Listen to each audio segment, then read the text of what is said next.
میرے عزیز ساتھیوں کو السلام علیکم اور خوش آمدید۔ آج کی کہانی کا عنوان ہے بیمار کا حال۔ چلیں اس کہانی کو شروع کرتے ہیں۔ ندا بیٹا کچھ دیر کے لیے میرے پاس بیٹھ جاؤ، دادی اماں کی آواز آئی۔ دادی اماں میں اسکول کا کام کر رہی ہوں، ندا نے کہا۔ اچھا بیٹا۔ دادی اماں خاموش ہو گئیں لیکن ان کا دل گھبرا رہا تھا۔ وہ چاہ رہی تھی کہ کوئی ان کے ساتھ باتیں کرے مگر سب مصروف تھے۔ دراصل کئی دن سے دادی اماں کی طبیعت خراب تھی۔ ڈاکٹر نے انہیں آرام کرنے کو کہا تھا۔ دادی اماں کے لیے یہ ایک بہت مشکل کام تھا۔ جب وہ صحت مند تھیں تو اپنے آپ کو ہر وقت مصروف رکھتی تھیں۔ بیمار پڑ کر وہ کمرے میں قید ہو گئی تھیں۔ گھر کے سب لوگ کاموں میں مصروف رہتے۔ ایک دن جب ندا اسکول سے آئی تو اس کی طبیعت خراب تھی۔ امی اسے ڈاکٹر کے پاس لے گئیں۔ ڈاکٹر نے دوا دی اور کہا کہ ندا اسکول سے کم از کم 2 روز کی چھٹی لے کر مکمل آرام کرے۔ اگلے روز ندا کا زیادہ تر وقت بستر پر گزرا۔ ندا کا دل اکیلے کمرے میں بہت گھبرا رہا تھا۔ اس کا دل چاہ رہا تھا کہ کوئی اس سے باتیں کرے۔ دوپہر کو علی اور ہیرا اسکول سے واپس آئے۔ امی نے سب کو کھانا دیا، ندا کو دوا پلائی اور لیٹنے کو کہہ کر چلے گئیں۔ شام کو ابو آئے، ندا کا حال پوچھا اور اپنے کام میں لگ گئے۔ ندا سے اب بالکل لیٹا نہیں جا رہا تھا، وہ بہت بے چین تھی۔ اسی بے چینی میں اسے دادی اماں کا خیال آیا۔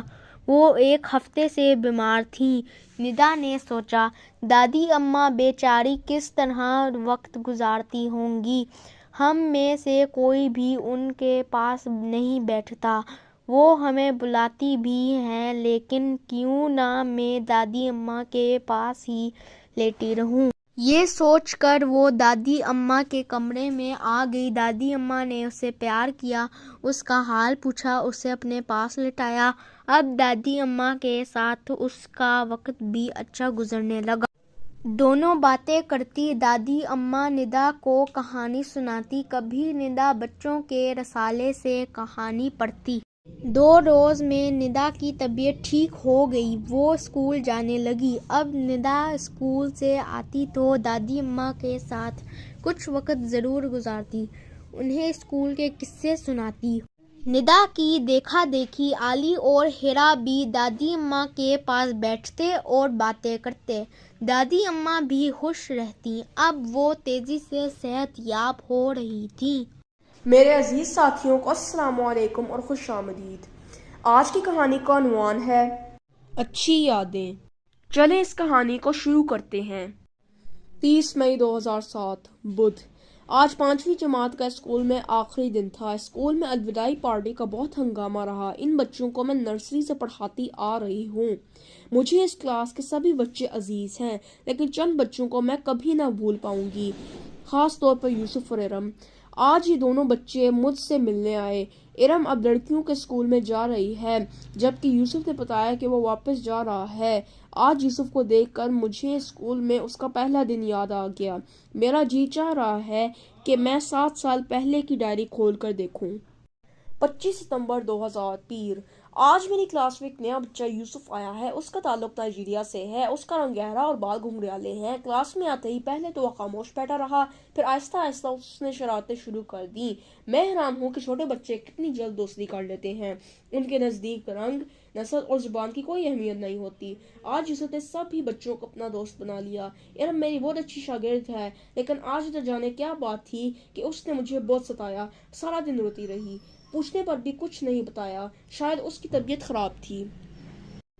12 اکتوبر 2000 پیر۔ آج ایک عجیب بات ہوئی۔ آج ارم کے والد آئے تھے۔ جب میں نے ان سے پوچھا کہ ارم اتنے دنوں سے کیوں نہیں آ رہی تو وہ کہنے لگے وہ آج کل اسکول آنے سے گھبراتی ہے اور اسکول نہ آنے کے بہانے ڈھونڈتی ہے۔ اس کی پڑھائی کا بھی حرج ہو رہا ہے۔ میں نے اس کے والد سے کہا ہے کہ وہ کل اس کو اسکول ضرور بھیجے، پتہ نہیں ارم کو کیا ہو گیا ہے۔ 13 اکتوبر 2000 منگل۔ آج کا دن میرے لیے مشکل تھا۔ ارم نے اسکول کے گیٹ سے ہی رونا دھونا مچا دیا تھا۔ وہ آج سارا دن ہی روتی رہی۔ آج میں ٹھیک سے پڑھا بھی نہیں سکی۔ اس وقت تو ارم نے حد کر دی۔ جب یوسف اسے چپ کرانے بڑھا تو وہ چیخ مار کر میرے پیچھے چھپ گئی۔ میرا خیال ہے میں معاملے کی تہہ تک پہنچ چکی ہوں۔ ارم یوسف سے خوف زدہ ہے، اب مجھے ہی کچھ کرنا ہے۔ 16 اکتوبر 2000 جمعہ۔ آج ارم کی امی نے اس کا سیکشن بدلنے کو کہا ہے۔ ان کا کہنا ہے کہ ارم یوسف سے خوف زدہ ہے۔ میں نے انہیں سمجھایا کہ غلط باتوں میں بچے کی طرفداری نہیں کرنی چاہیے، بلکہ سمجھانا چاہیے بچوں کو زندگی بھر اپنی مرضی اور پسند کے لوگ اور چیزیں نظر نہیں آئیں گی۔ صرف مختلف ہونے کی وجہ سے ایک بچے سے ڈرنا غلط بات ہے۔ آپ اس کے بہانوں کو نظر انداز کیجیے اور اسے ہر طرح سے سمجھانے کی کوشش کیجیے، باقی مجھ پر چھوڑ دیجیے۔ 13 اکتوبر 2000 جمعہ۔ آج ارم نے اپنا کام جلدی ختم کر لیا۔ میں نے اسے یوسف کی مدد کرنے کو کہا جسے کام کرنے میں مشکل ہو رہی تھی۔ پہلے تو وہ سہم کر بیٹھ گئی، لیکن پھر میرے سمجھانے پر اس نے یوسف کی مدد کی۔ 20 اکتوبر 2000 جمعہ۔ آج تو میری حیرت کی انتہا نہیں رہی۔ ارم نے نہ صرف کام میں یوسف کی مدد کی بلکہ آدھی چھٹی میں دونوں ایک ساتھ کھیل بھی رہے تھے۔ آج ارم اور یوسف ایک ہی میز کے گرد بیٹھے تھے۔ ان میں اتنی دوستی ہو گئی ہے کہ آج مجھے کئی مرتبہ انہیں زیادہ باتیں کرنے پر چپ کرانا پڑا۔ میرے عزیز ساتھیوں کو السلام علیکم اور خوش آمدید۔ آج کی کہانی کا عنوان ہے بلی شیر کی خالہ۔ چلیں اس کہانی کو شروع کرتے ہیں۔ بڑے سے ایک درخت کے پیچھے سے ایک چوہے نے سر باہر نکال کر ادھر ادھر دیکھا، پھر فوراً درخت کے پیچھے چھپ گیا۔ دراصل اس نے سامنے چہل قدمی کرتی ہوئی بلی کو دیکھ لیا تھا۔ بلی بھی بہت چالاک تھی۔ اس نے جوں ہی چوہے کو دیکھا ایک جھولے کے پیچھے چھپ کر بیٹھ گئی۔ چوہے میاں نے پھر باہر جھانکا، باہر بلی کو نہ پا کر بہت خوش ہوئے اور فوراً اچھلتے ہوئے باہر نکلے۔ بلی نے جب چوہے کو دیکھا تو خوشی سے بھولی نہ سمائی، چوہے کی طرف چھلانگ لگائی اور دوسرے ہی لمحے چوہا بلی کے ہاتھ میں تھا۔ بلی خوشی سے جھومتی ہوئی چوہے کو لے کر باڑ کے پیچھے چلی گئی۔ قدیم زمانے میں بلی صرف جنگل میں رہا کرتی تھی۔ کہا جاتا ہے کہ 2500 قبل مسیح میں قدیم مصریوں نے بلی کو اپنے گھروں میں پالنا شروع کیا۔ جب کوئی مصری وفات پا جاتا تو اس کے ساتھ بلی کو بھی دفن کر دیا جاتا تھا۔ مصر کے لوگ بلی کی پوجا بھی کرتے تھے۔ زیادہ تر لوگوں نے اپنے گھروں کو چوہوں سے محفوظ رکھنے کے لیے بلی پالنا شروع کر دی۔ بلی اپنی صاف ستھرا رہنے کی عادت اور انسان سے محبت کی وجہ سے اس کی دوست بن گئی۔ دنیا میں پالتو بلی کی 40 سے زیادہ اقسام ہیں۔ ہر قسم جسامت، رنگ اور عادات میں دوسری سے مختلف ہے۔ پالتو بلی کا وزن 10 کلوگرام تک ہو سکتا ہے۔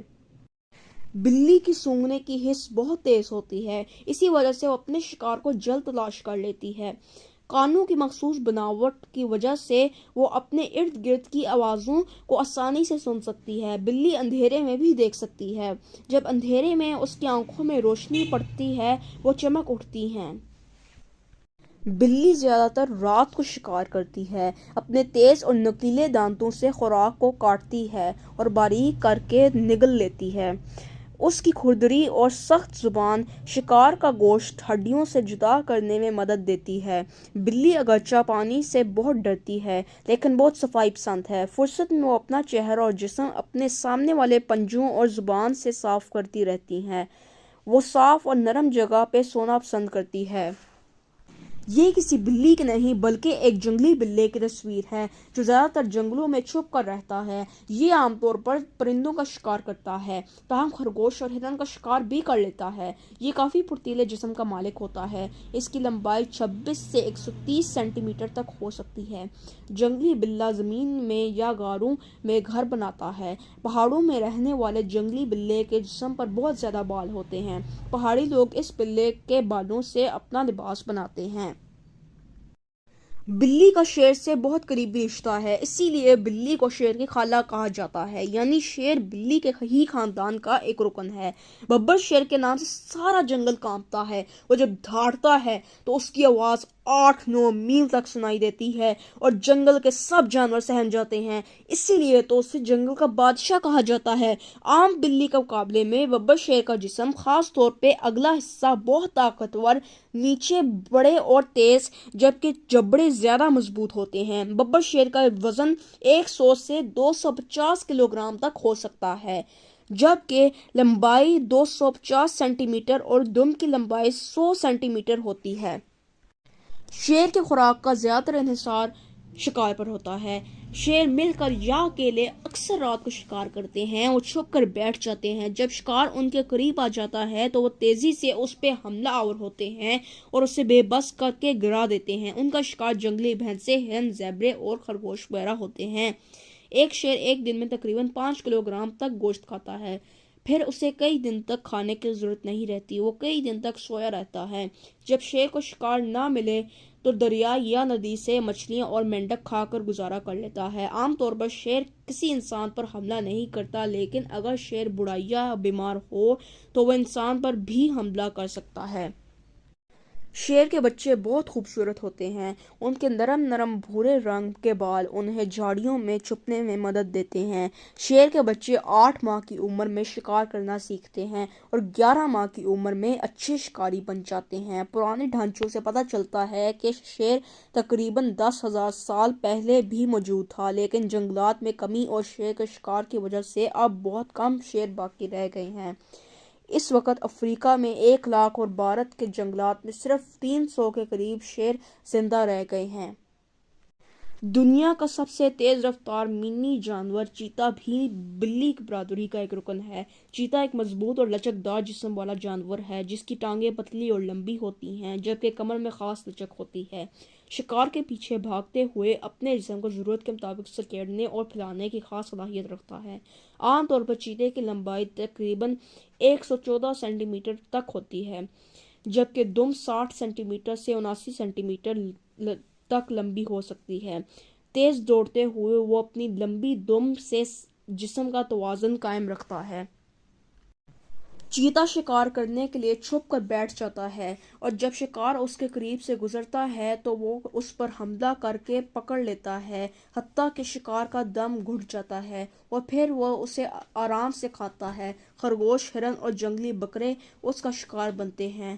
چیتا درخت پر چڑھ سکتا ہے، اسی لیے یہ پرندوں کا بھی شکار کر لیتا ہے۔ وہ دھاڑتا نہیں بلکہ مختلف آوازیں نکالتا ہے۔ بلی کے خاندان میں گلدار یا تیندوا بھی شامل ہے۔ اس کی بہت سی اقسام ہیں۔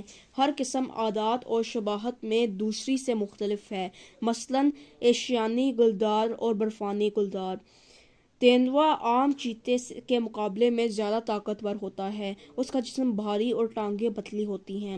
عام تیندوا پاکستان میں گلیات کے علاقے میں پایا جاتا ہے، جبکہ برفانی تیندوا ہندوکش، قراقرم اور ہمالیہ کے پہاڑوں میں پایا جاتا ہے۔ یہ عام تیندوے کے مقابلے میں زیادہ چست اور پھرتیلا ہوتا ہے۔ اس کی کھال بہت دبیز ہوتی ہے جو اسے منفی درجہ حرارت میں بھی زندہ رکھتی ہے۔ پرانے ڈھانچوں سے پتہ چلتا ہے کہ چیتا 30-40 لاکھ سال پہلے دنیا کے مختلف خطوں میں بکثرت موجود تھا۔ کولمبیا اور وسطی امریکہ میں تو اس کی پوجا بھی کی جاتی تھی۔ اس کی کھال کے حصول کے لیے بھی اس کا شکار کیا جاتا رہا ہے۔ انسانی آبادی کے بڑھنے کے ساتھ ساتھ چیتے کی آبادی کم ہوتی جا رہی ہے۔ ہمیں سوچنا یہ ہے کہ چیتے کی نسل کو ختم ہونے سے کیسے بچایا جائے۔ ویڈیو دیکھنے کے لیے شکریہ۔ برائے مہربانی ہمارے چینل کو سبسکرائب کریں، اس ویڈیو کو لائک کریں اور اپنے دوستوں کو بھیجیں۔ اللہ حافظ۔